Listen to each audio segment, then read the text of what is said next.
नहीं देखिए, थीम्स में मैच होनी चाहिए चीज़ें और इसकी हम पूरी कोशिश करते हैं। मुद्दा ये है कि नहीं पूरा मिला जुला के ना फील गुड होना चाहिए, वो शायद हो रहा है और आप नोटिस कर रहे हैं, तो मैं तो इसको तारीफ मानूंगा और हमारे बिल्कुल। डायरेक्टर साहब को पूरा का पूरा थैंक यू उसके लिए कि उन्होंने ऐसा बैकड्रॉप चुना है।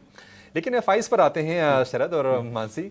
देखिए क्या ना, मुझे ऐसा लग रहा है कि एफआईज एक अपॉर्चुनिटी मिस कर रहे हैं। अब मुझे ये सेंस मिल रहा है क्योंकि आप लगातार बेच रहे हैं। कल भी आप कैश में देखिए तो करीब 4200 करोड़ रुपए की सेलिंग थी। इंडेक्स ऑप्शंस में करीब 1500 करोड़ रुपए की सेलिंग। हालांकि स्टॉक फ्यूचर्स खरीदे हैं 1200 करोड़ रुपए के, बड़े ये छोटे से आंकड़े हैं। और एफआईज अब एक ही राग ये कब तक अलापेंगे कि नहीं यहाँ पर वैल्यूएशंस महंगे हैं। मतलब ऐसे ही हम लोग सुनते हैं बड़े जो एक्सपर्ट्स हैं उनका यही कहना है कि थोड़े से वैल्यूएशंस वाले कंसर्न्स हैं। अब मान लीजिए कि अर्निंग यहाँ से थोड़ी और बढ़ जाती है। अभी थोड़े से ना वाजिब चीज़ है कि नहीं, आपका 22 का 22.5 का निफ्टी का पी है, 6-7% का आपकी अर्निंग ग्रोथ की उम्मीद है फर्स्ट क्वार्टर से। थोड़ा सा मिसमैच है वो।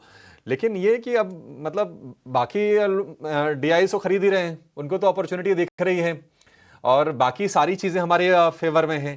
जीडीपी ग्रोथ आपके फेवर में है, इन्फ्लेशन आपके फेवर में है, बाकी टैक्स कलेक्शन के नंबर अच्छे आ रहे हैं, जो भी चीज़ें आ रही हैं।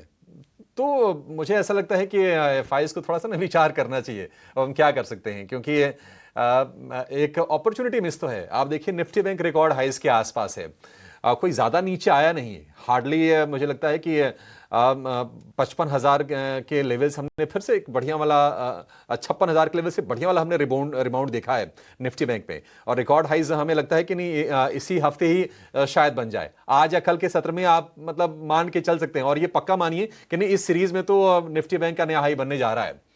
तो एफआईज की ये प्रॉब्लम रही है और ये प्रॉब्लम नई नहीं है शरद। अगर आप पिछले 4-5 साल के भी डेटा निकाल के देखेंगे ना, तो एफआईज ने उतना सपोर्ट देने का काम किया नहीं है। भारतीय बाजार जो चले भी है ना, अपनी स्ट्रेंथ पर चले हैं, वो डीआईएस के भरोसे चले हैं। हाँ, अच्छा क्या होता है कि मान लीजिए कि एफआईज को कहा जाता है कि हॉट मनी लेकर आते हैं, वो बाजार को थोड़ा स्थिरता प्रदान कर देते हैं और थोड़ा स्टिमुलस और दे देते हैं। लेकिन ट्रेंड ये मिसिंग है। देखते हैं कि इनकी एफआईज की वापसी कब होती है। अदरवाइज चीज़ें तो ठीक ठाक दिख रही हैं। बट ये है कि हाँ, 4 महीने तक जो बाइंग के फिगर आ रहे थे एफआईज के, जुलाई में निश्चित तौर पर अब उस पर ब्रेक लगने जा रही है, क्योंकि लगभग 25,000 करोड़ रुपए के आसपास की टोटल सेलिंग हो गई है एफआईज की तरफ से। तो लेकिन यह है कि आप देखिए डोमेस्टिक जो इंस्टीट्यूशंस हैं, जो घरेलू जो फंड्स हैं, वो बाइंग कर रहे हैं। उनकी तरफ से मोमेंटम में कोई ब्रेक नहीं है। वहां से लगातार आपको खरीदारी के आंकड़े दिखेंगे। 35,000 करोड़ रुपए की डीआईज ने बाइंग की है। तो भले ही एफआईज थोड़ा हाथ खींच रहे हैं, 26,000 करोड़ रुपए एफआईज की नेट सेलिंग है, लेकिन डीआईज की नेट बाइंग है 35,000 करोड़ की। और लगातार हम देख रहे हैं कि 5,000 करोड़ 4,000 करोड़ की एक अच्छी बाइंग आ रही है। तो चलिए, फंड्स के पास हमारे पैसे हैं, हमारी अपनी डोमेस्टिक स्ट्रेंथ है, हमारे जो घरेलू जो निवेशक हैं वो बाजार पर भरोसा जता रहे हैं।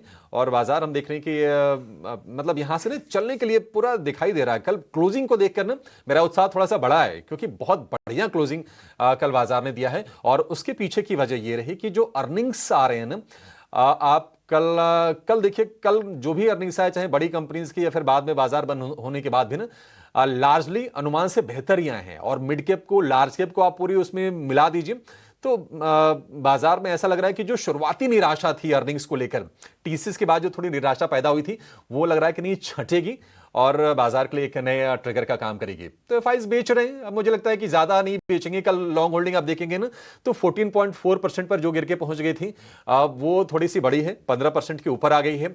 और आप उम्मीद करके ये भी चलिए कि बाजार अगर यहां से मान लीजिए 3-4 सत्र अगर चल गया सही से, निफ्टी बैंक ने नया हाइज बना दिया है, तो एफआईज झक मार के आएंगे, आना पड़ेगा उनको। वैसे भी उनके शॉर्ट्स काफी ज्यादा हैं, शॉर्ट कवरिंग आप होते हुए देखेंगे। और एफआईज का सपोर्ट वैसे नहीं सही तो शॉर्ट कवरिंग के तौर पर तो जरूर मिलने वाला है। और हम टुवर्ड्स मतलब अगले हफ्ते 31 तारीख की एकदम मंथ एंड में एक्सपायरी है, उसके पहले मुझे लगता है कि एफआईज की पोजीशनिंग यहां से थोड़ी बढ़ के आने वाली है।